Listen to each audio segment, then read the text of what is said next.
This is absolutely unacceptable, Marissa. Evan Lorne's voice thundered across the sleek glass conference room of Horizon Biotech, each word slicing through the tension like a knife. A few colleagues shrank back in their seats. I sat motionless, heart pounding, feeling dozens of eyes burning into me.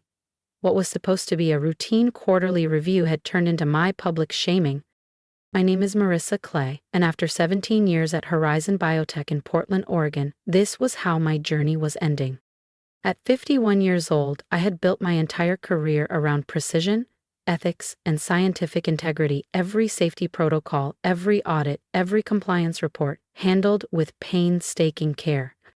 Every intern and new technician trained personally under my watch. The Department of Health Compliance Board cited major documentation failures, Evan continued, his fists clenching the meeting notes.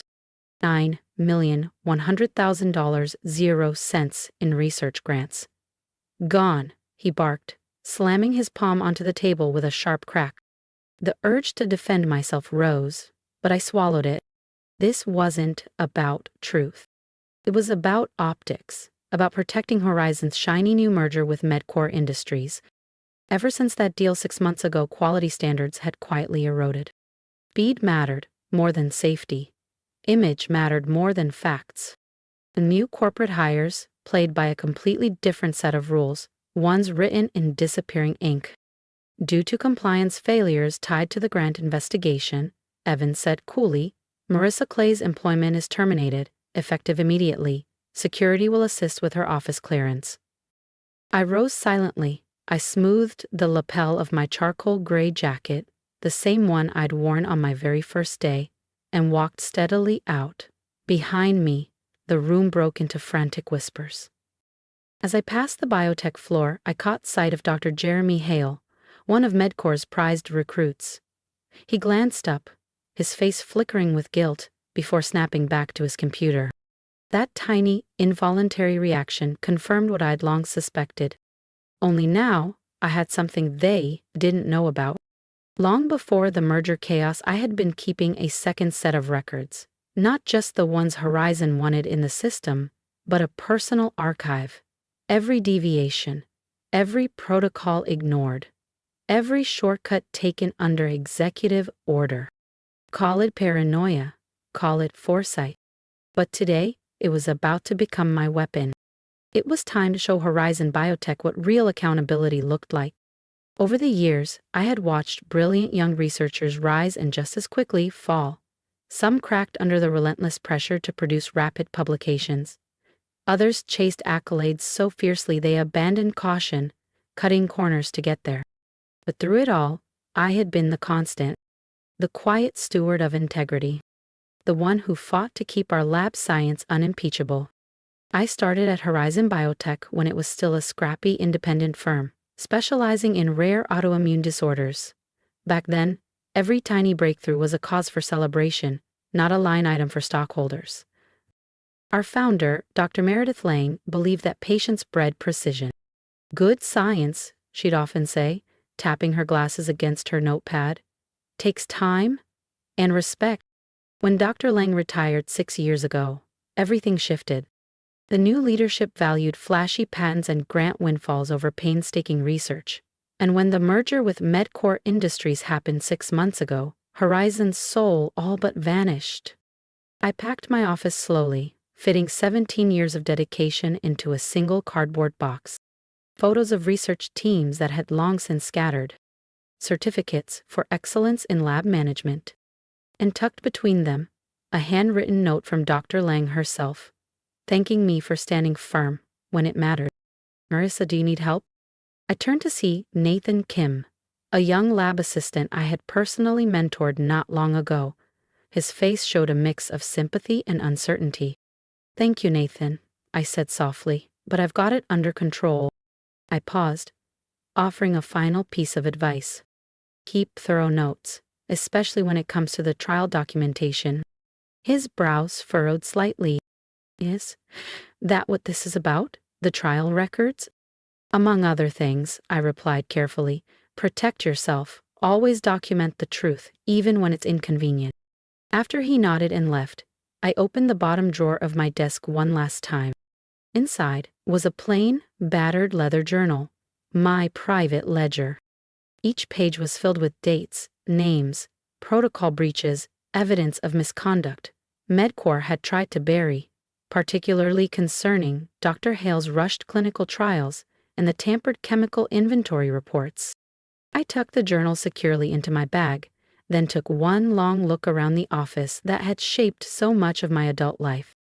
The battered coffee mug, the corkboard filled with research notes, the panoramic window overlooking the city skyline, the view that had kept me company through endless nights of work. At the door, I turned off the lights, murmuring a soft goodbye to the woman I once was. That night, at my kitchen table, I spread the journal open. Page after page stared back at me, a silent, damning record. And tomorrow, the world would hear the truth. Pages of notes, printed screenshots with timestamps, copies of emails that contradicted the official narratives. Slowly, a clear timeline emerged, charting exactly when Horizon's research integrity had started to crumble. It all traced back 3 months ago, when Dr. Jeremy Hale launched a fast-track protocol for a new autoimmune therapy. By regulation, certain chemical compounds required specialized containment, with usage tightly restricted to small, controlled intervals. Yet the lab logs showed absurd gaps, chemicals allegedly used mere hours apart, in quantities that violated every safety standard we had ever followed.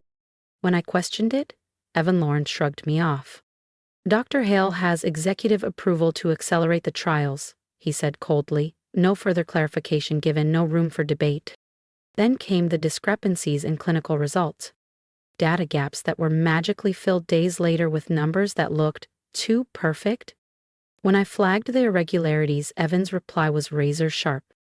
MedCorp uses different statistical models, Marissa. Stay focused on operations, not analytic. The final piece of the puzzle hit me like a gut punch. When I reviewed my own security logs, I found 3 separate incidents where my ID badge had been used to authorize document changes. At times, I wasn't even on the premises. Someone had forged my digital footprint to validate illegal edits to critical compliance records. Records now being wielded to destroy my career. My hands shook with fury. 17 years of spotless service, gone. I had trained generations of researchers, fought for ethical standards, built Horizon's reputation from the ground up. And now, I was their scapegoat. My phone buzzed. A text from Nathan. Everyone's stunned. Interviews for your replacement already started. Hale looks rattled. Good. He should be scared. I inhaled deeply, steadying my heartbeat.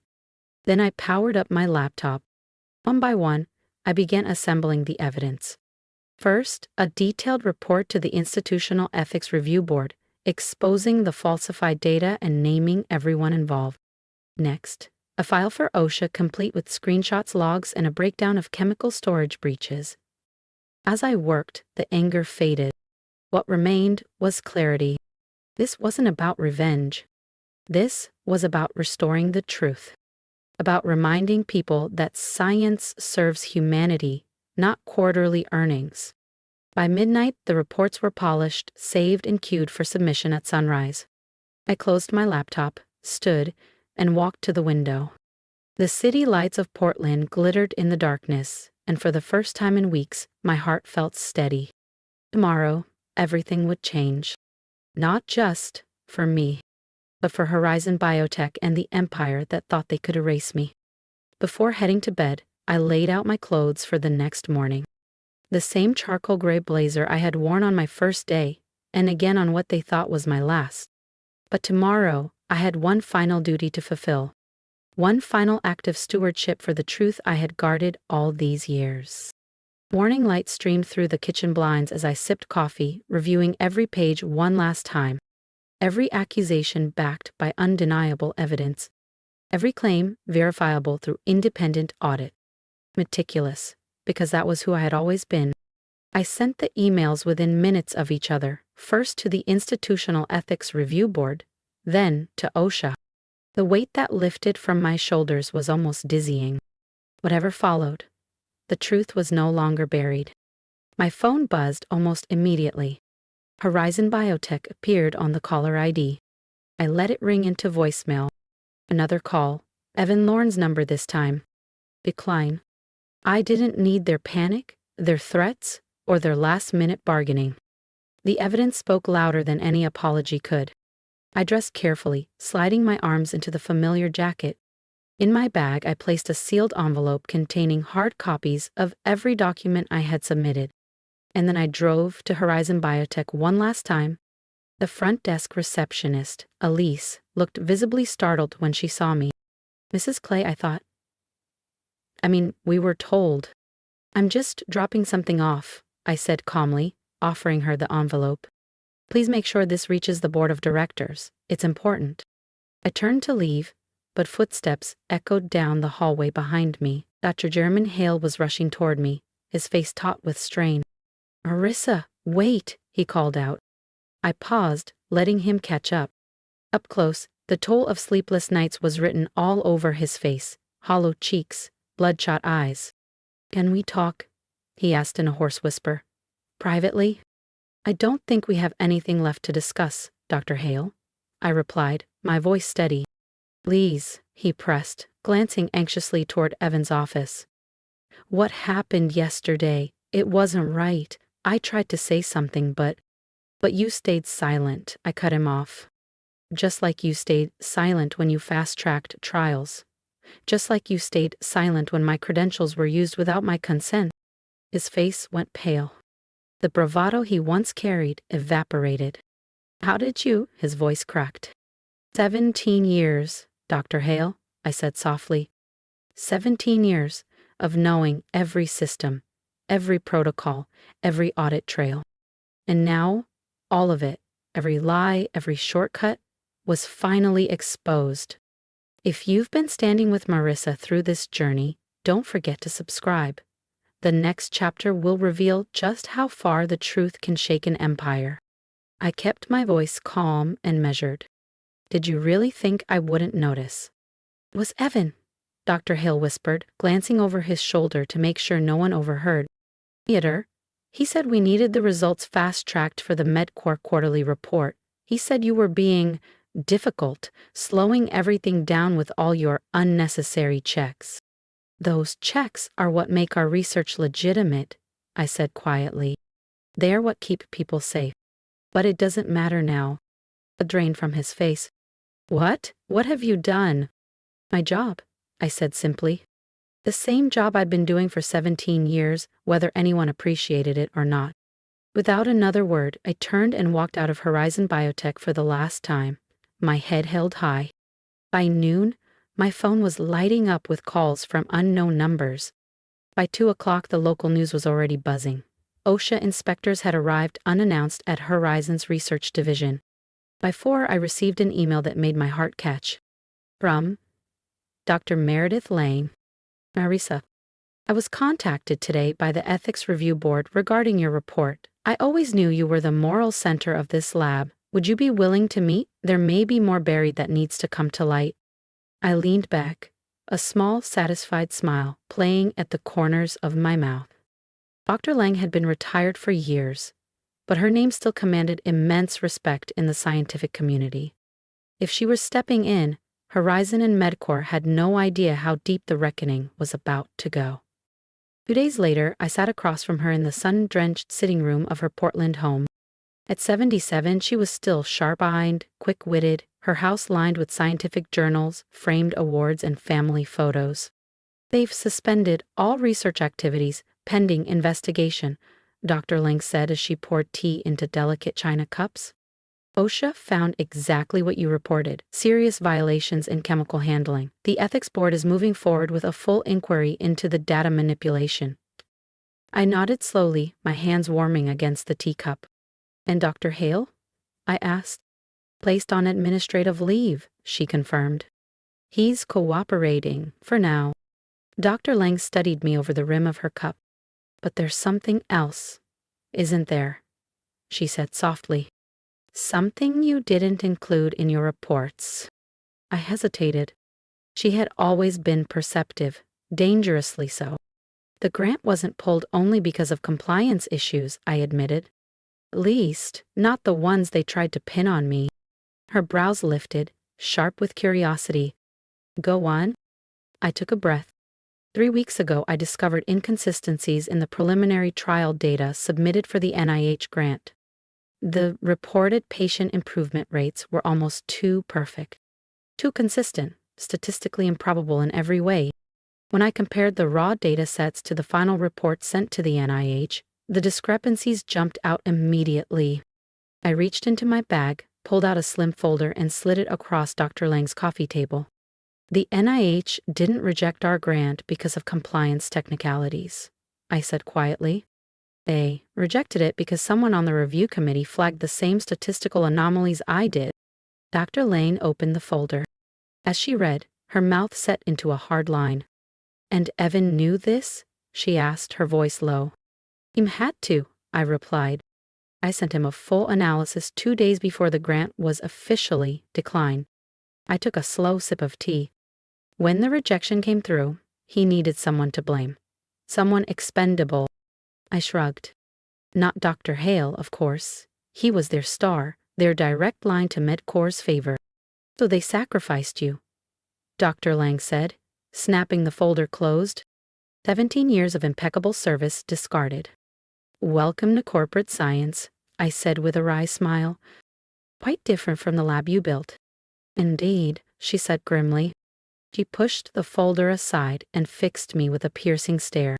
Arissa, I'm forming an independent review panel. Some trusted colleagues from my university days are already on board.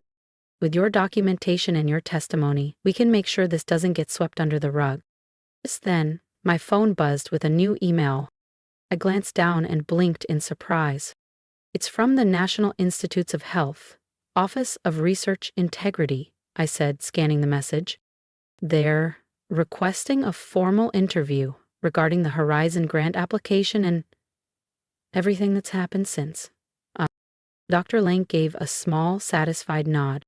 The dominoes are starting to fall, she said. Once one oversight body investigates, the others usually aren't far behind. She leaned closer, her voice gentler now. Marisa, what you've done, standing up for integrity when it would have been easier to walk away, is exactly what Horizon once stood for. She paused, her voice catching slightly. I'm deeply sorry the institution I founded failed you so badly. Her words struck something deep inside me. For the first time since this nightmare began, I felt emotion rise in my throat. Thank you, I said, steadying my voice. This means more than you know. As I drove home from Dr. Lang's house, my phone rang again. A number I didn't recognize. I hesitated, then answered. Ms. Clay? This is William Harrington from the University of Washington's Medical Research Division. Dr. Lang suggested I reach out. We're looking for someone with your expertise to lead compliance and ethics training across our research programs. Would you be interested in discussing the opportunity? A deep sense of vindication swept through me. This fight had never been just about exposing corruption. It was about finding my rightful place again, somewhere my values were seen as strengths, not obstacles. The interview at the University of Washington Medical Research Division went better than I could have imagined. As I spoke about my background, my commitment to laboratory integrity, and the lessons learned from Horizon, I saw genuine respect reflected in the faces across the panel. They didn't see a troublemaker. They saw a professional who had refused to compromise. Your recommendation from Dr. Lang carries significant weight, said Dr. William Harrington, as he walked me to the lobby. But it's your handling of the Horizon situation that impressed the committee most. We need leaders who stand for something. I left that day with a formal offer in hand. Director of Research Integrity and Compliance Training, a role where I could set standards, teach ethics, and rebuild trust across multiple departments. Meanwhile, Horizon Biotech was unraveling faster than anyone could have predicted. The news channels were ablaze. OSHA had issued 27 citations against Horizon, several labeled serious violations. The fines alone topped $350,000, 0 cents, but the reputational damage was even greater. Even more damning, Dr. Jeremy Hale had cracked under pressure. He admitted to falsifying data at Evan Lorne's direction and handed over emails and recorded conversations that tied Horizon's misconduct directly to MedCore executives. 1 week after meeting with Dr. Lang, my phone rang again, but this time the voice was unexpected. "Miss Clay, this is Harold Winthrop, chairman of the board at Horizon Biotech. Would you be willing to meet with us? We're conducting an internal investigation alongside the regulatory inquiries, and your insight would be invaluable." My first instinct was to decline. They had abandoned me when it mattered most. But I thought of Dr. Lang and her quiet mission to salvage what Horizon once stood for. "I'll meet with you," I said, "but only with my legal counsel present." 2 days later, I walked back into the boardroom where I had once been publicly humiliated. Only now, the air had shifted. The board members looked exhausted, burdened by a storm of consequences. Evan's seat at the table sat conspicuously empty. "Where's Evan Lorne?" I asked as the meeting opened. Harold Winthrop cleared his throat. "Mr. Lorne has been terminated, effective immediately. We've also cut ties with several senior executives at MedCore, and a complete leadership restructure is underway." I nodded, keeping my expression neutral, though satisfaction burned quietly beneath the surface. "Miss Clay," Harold Winthrop continued, "on behalf of Horizon Biotech's board of directors, we owe you a profound apology. The circumstances surrounding your dismissal were not only unjust, they were potentially criminal." He glanced around the table before continuing. "The board has authorized me to offer you full reinstatement, along with a substantial compensation package for the damage done to your career and reputation." My attorney and I exchanged a brief look. We had anticipated something like this. "I appreciate the offer," I said evenly, "but I've accepted a position elsewhere." Relief flickered across their faces, until I added, "However, I would be willing to consult during your leadership transition, specifically to help rebuild your compliance systems and restore research integrity." The change was immediate, visible. They needed someone who knew the inner workings, someone who could help salvage Horizon's crumbling credibility. We negotiated a transition agreement that included a formal public apology, a retraction of all allegations made against me, and independent oversight moving forward. As we left the boardroom, my attorney smiled. "That went even better than expected," she said. "They're desperate," I replied simply. "The NIH suspended all their active grants pending review. Without certification and compliance, Horizon's future is on the line." That evening, I received a text from Nathan. "They announced it at the all-staff meeting today. Evan's gone, Hale's gone, and they said you were right all along." A few people even applauded. Wish you could have seen it. I smiled at the message, but didn't reply immediately. Instead, I powered up my laptop and began drafting a detailed transition blueprint, my final contribution to the lab I had once devoted my life to. Sometimes, I realized, redemption isn't about revenge. It's about helping rebuild something stronger, even if you're not staying to watch it grow. I hadn't expected where my fight would lead.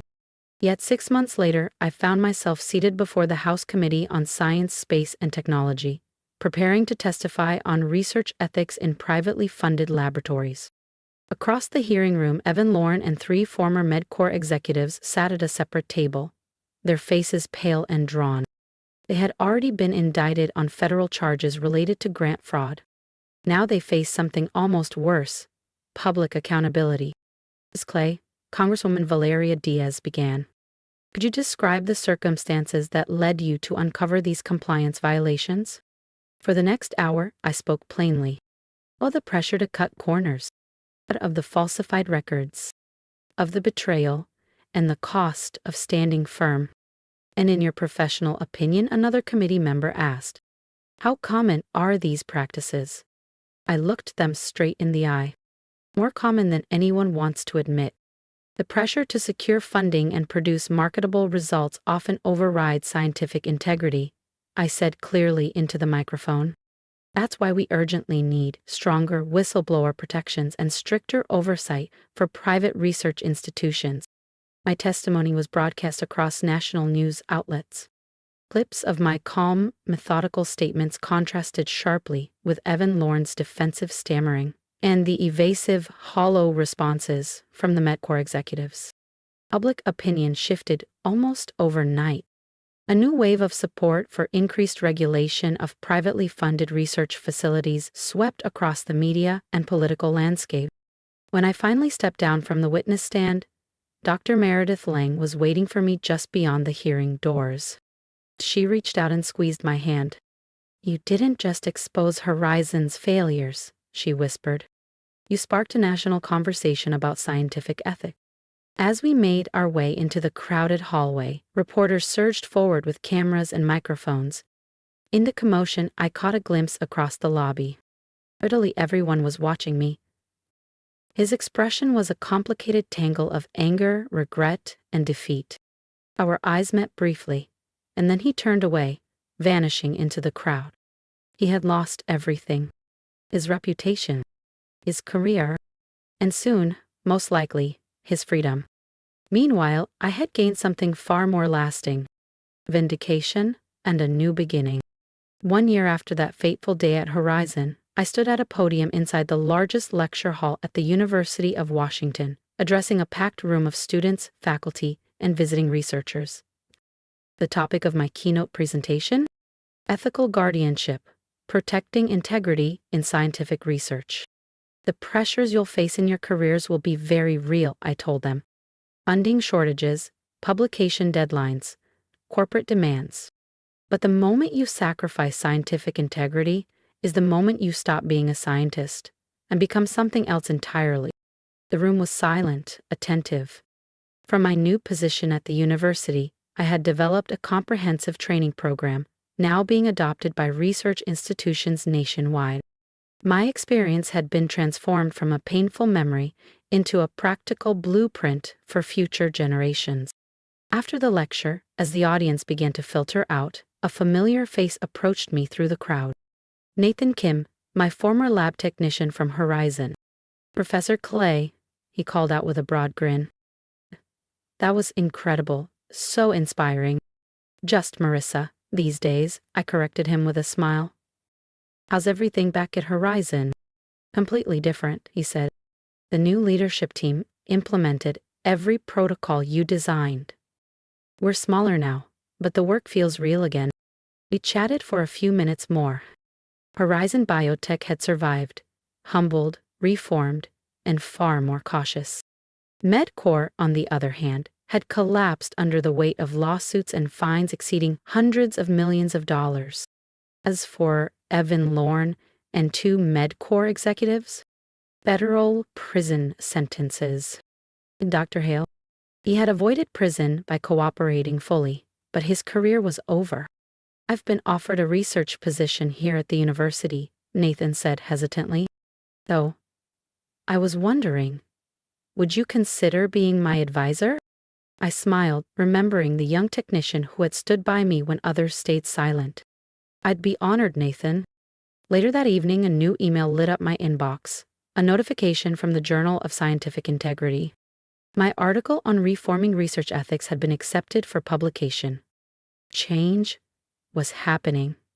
Slow, stubborn, but real.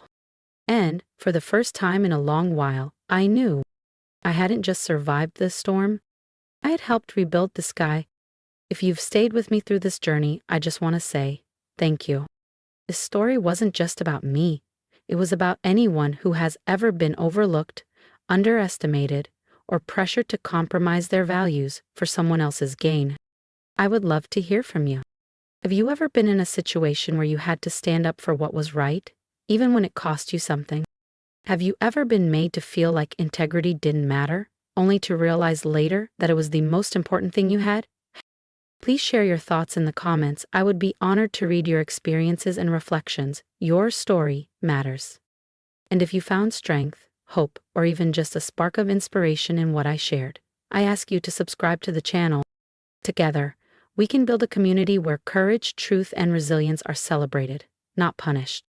If there's one piece of advice I can leave you with, it's this: never trade your integrity for approval. It might seem easier in the short term to stay silent, to let things slide, or to protect your own comfort. But real respect, real impact, comes when you stand firm, even if your voice shakes. Even if you stand alone. Integrity isn't just about grand gestures or headline moments. It's about the small decisions made quietly every day, when no one is watching. Stay true to yourself. You're building something far stronger than a resume or a reputation. You're building a life you can be proud of.